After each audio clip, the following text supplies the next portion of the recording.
నమస్కారం ఘంటారావానికి స్వాగతం. ముందుగా ప్రధానాంశాలు. విశాఖ ఎమ్మెల్సీ బరిలో టీడీపీ పోటీపై వీడని ఉత్కంఠ. 6 సభ్యులతో కమిటీ వేసిన చంద్రబాబు.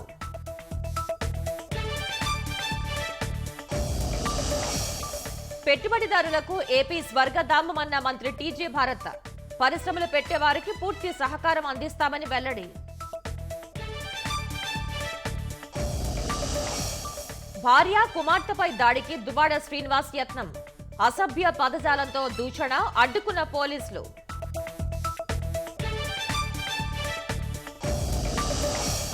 కుండపోత వర్షాలకు వెలవెల్లాడుతున్న వాయువ్య చైనా. భారీ వరదలకు షాంగ్సీ ప్రావిన్స్ జలదిగ్బంధం.